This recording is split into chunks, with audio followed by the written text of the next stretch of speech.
Bismillah ar-Rahman ar-Rahim. Alhamdulillah. Wassalatu wassalamu ala Rasulillah. Amma ba'd. Inshallah, today we'll talk about verse number 25 of Surah Al-Baqarah. So first let's recite this verse. A'udhu billahi minash shaitanir rajim. وَبَشِّرِ الَّذِينَ آمَنُوا وَعَمِلُوا الصَّالِحَاتِ أَنَّ لَهُمْ جَنَّاتٍ تَجْرِي مِن تَحْتِهَا الْأَنْهَارُ كُلَّمَا رُزِقُوا مِنْهَا مِن ثَمَرَةٍ رِزْقًا قالوا هذا الذي رزقنا من قبل وأتوا به متشابها ولهم فيها أزواج مطهرة وهم فيها خالدون. Some of the tajweed aspects here. ثمرة الرزق. We have tanween, which is the two kasra here, ثمرة, then followed by ra.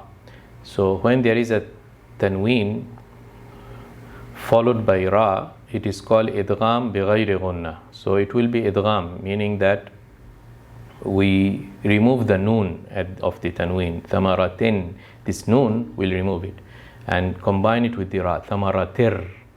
You see, from ten to tir. Thamaratir rizqa. And we do not do idgham bighayri gunna. We do not do gunna, which is the elongation of like two harakat. We don't say thamaratin rizqa. No, thamaratir rizqa. Okay, so this is one thing I wanted to highlight. What does this verse mean? Allah subhanahu wa ta'ala, if you recall in the previous verse, verse number 24, Allah subhanahu wa ta'ala talked about hellfire and what is awaiting there for those who deny Prophet Muhammad sallallahu alaihi wasallam, who deny Islam, who deny the Quran, who deny that this Quran is from Allah subhanahu wa ta'ala, who challenge this Quran. For them there is a hellfire, and Allah has described the hellfire. So Allah, after describing the hellfire, this is the style of the Quran. Allah is shifting the attention to the opposite of the hellfire, which is the paradise and what is there in the paradise. So Allah says that give good tidings. Bashir. Bashir means give a good tiding, good news. Good news. And it has the word in Bashir, Bashara, which is the skin. As if when we are receiving a good news, its effect is overflowing to our skins out of the joyness and from Bishir as well. Okay, so it appears in the appearance and the skin of the person. So give the good news. To whom? لِلَّذِينَ آمَنُوا وَعَمِلُوا الصَّالِحَاتِ. To those who believe and follow that belief with amilus salihat, with doing good things. So it's not enough that a person just have the faith in his mind, but he doesn't translate it into any action. No. وَعَمِلُوا الصَّالِحَاتِ. One has to combine the faith with action. That's why we have the articles of faith, which is more intellectual in the heart. Belief in Allah, angels, malaika, angels, kutub, the scriptures, in the prophets, in the taqdeer, in the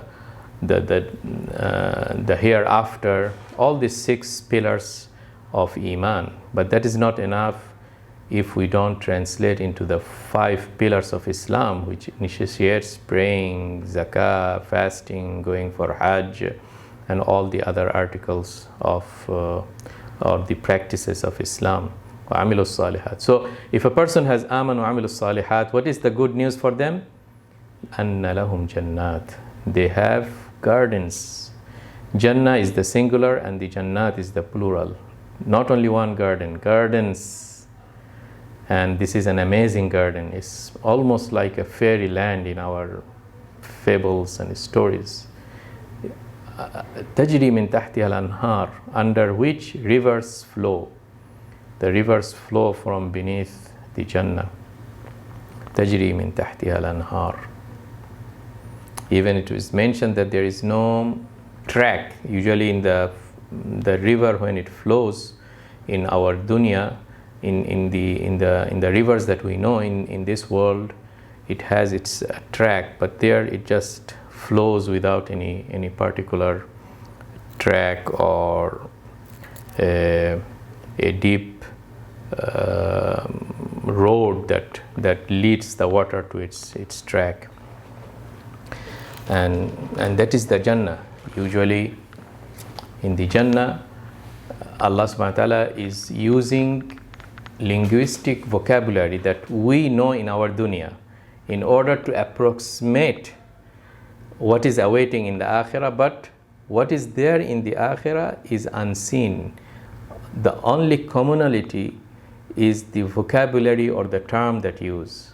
But the river we know in this world and the river in the akhirah has much difference. We'll see some of the differences there. But they have a commonality of the word river. And by river we can imagine something, that there is a water and that is flowing and it is going through. Okay.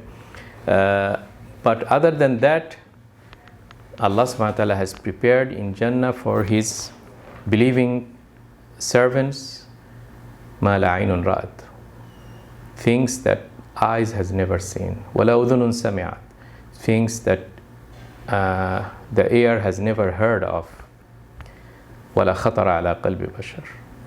And the bounties therein are things that no human imagination have ever imagined, that there is such a beauty, such a thing. So a person, when he opens his imagination, closes his eyes and opens the imagination of all kind of bounties, still he won't be able to imagine what has Allah hidden as secrets and gifts and bounties for the people of Jannah. That's why what follows is an example. كُلَّمَا رُزِقُوا مِنْهَا مِنْ ثَمَرَةٍ رِزْقًا.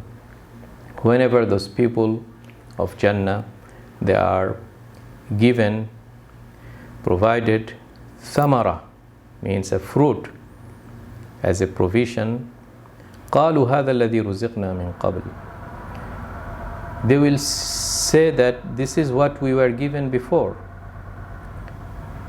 هَذَا الَّذِي رُزِقْنَا مِنْ قَبْلِ, meaning that this is what we have seen yesterday, as Mujahid said, for example, or Ikrimah said. We have seen this before, but it is different. So its color and shape might be same, but its taste is different. Have you ever imagined that you are given an apple in this world, today an apple, and tomorrow is the same apple, looking everything same, but the taste is a different taste, all delicious, but this is another flavor, but the outlook is the same. In some cases also it could be as narrated by other ulama, is that they will see them similar to the shape and color of fruits they knew in this world, like banana, apple, grapes, whatever. Okay, but when they taste it, it's far different. They have never seen such a delicious or tasted such a delicious taste. Okay, but this is the same. So Allah subhanahu wa ta'ala is telling us that yes, in order for us to appreciate, Allah must use the same vocabulary, which is called fruit, which is called rumman, pomegranate, which is called banana, which is called orange. Okay, so that these are not unknown vocabulary to us. If it was unknown vocabulary, we'll never appreciate what does it mean. Okay, it will be like Chinese to somebody who doesn't know Chinese. Rather, Allah uses the same word, including the word Jannah. Jannah also to people, as an Arab, they know what is a Jannah. It's a garden. It has thick trees and leaves, and it is so nice that as if it becomes like enchanted. Okay, it enchants a person. Okay, so we know the Jannah in dunya. So Allah has leveraged on that and used the same word, but the Jannah of Akhirah is much different. is much different, but it has the commonality and the elements. Okay, that's why Ibn Abbas said, لا يشبه شيء مما في الجنة مما في الدنيا إلا في الأسماء. Whatever is awaiting for the believers in Jannah, there is nothing similar to the things, the material things we see in this world, except the name. Only the name is the similar, but the reality are much different. So that's why they say that قالوا هذا الذي رزقنا من قبل. This is what we have already tested. And Allah says وَأُتُوا بِهِ مُتَشَابِهًا, and they will be served fruits that look similar, but actually the taste is different. And so this is from the fruit part. Then Allah continues the description, وَلَهُمْ فِيهَا أَزْوَاجٌ مُطَهَّرَةٌ, and they will have very mutahhara, pure spouses. وَلَهُمْ فِيهَا أَزْوَاجٌ مُطَهَّرَةٌ, very pure spouses. Residents of paradise will be in a perfect condition. There will be neither physical impurities such as illness, urination, defecation, menstruation. These are physical impurities, and the Jannah is a place of pureness. There is no such filthy things there. So this is in a physical sense mutahhara, they are pure. But also from non-physical sense, spiritual blemishes such as jealousy, envy, hatred, all these kind of qualities that we in dunya have.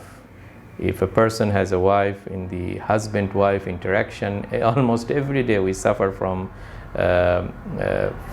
such type of blemishes, right? And behavioral aspects, moral aspects. So both physical and non-physical, the people of Jannah will be pure. وَلَهُمْ فِيهَا أَزْوَاجٌ مُطَهَّرَةٌ. And the best thing is that it ends the ayah وَهُمْ فِيهَا خَالِدُونَ. They will stay there forever. Stay there forever.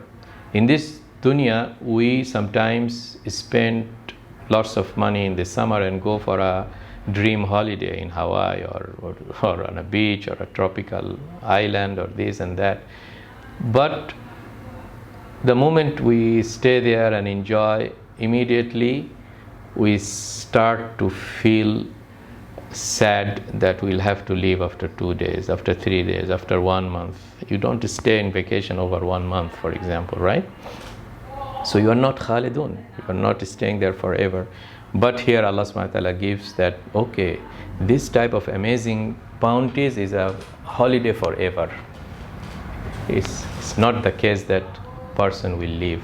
وَهُمْ فِيهَا خَالِدُونَ. So let us always try to arm ourselves with آمَنُوا وَعَمِلُوا الصَّالِحَاتِ, because all the description came for this category of people. آمَنُوا وَعَمِلُوا الصَّالِحَاتِ. Let us have the faith and translate the faith into the action.